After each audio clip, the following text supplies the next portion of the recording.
Captain Vijayakanth மறைவு மிக அதிர்ச்சி அளிக்கக்கூடிய ஒரு விஷயமாக இருக்கிறது. நண்பர்களால விஜி என்று செல்லமாக அழைக்கப்படக்கூடிய ஒரு நல்ல இனிய நண்பன் தான் விஜயகாந்த்.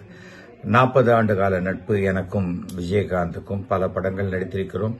தமிழ் திரைப்படத்தில் மிக அதிகமான 100 நாட்கள் படமும் சில்வர் ஜூப்ளி படமும் கொடுத்தவர் விஜயகாந்த். நலிந்த நடிகர்களுக்கு என்ன உதவி வேணுமோ அதை உடனடியாக செய்து கொடுக்கக்கூடிய நல்ல மனம்.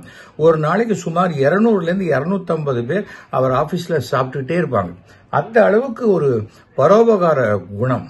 நடிகர் சங்க தலைவராக விஜயகாந்த் இருந்தபோதுதான் நடிகர் சங்கத்தினுடைய கடன்கள் அடைக்கப்பட்டு எந்த கடனும் இல்லாமல் நடிகர் சங்கம் ஒரு கம்பீரமாக இருந்ததுன்னா அது விஜயகாந்த் காலம்தான் பொற்காலமாக இருக்கும். கேப்டன் விஜயகாந்த் என்றால் அந்த கேப்டன்ஷிப்புக்கு உண்டான அனைத்து தகுதிகளும் நிரம்ப பெற்றவர். மிக நேர்மையானவர். அதனால்தான் அரசியல் அவருக்கு சரியா ஒத்து வரல. நான் நினைத்ததை சொல்லக்கூடிய ஒரு மனோபாவம் அவருக்கு. நிறைய டைரக்டர் தயாரிப்பாளர்களை உருவாக்கி அவர்களுக்கு பெரிய வாழ்க்கை கொடுத்தவர் விஜயகாந்த்.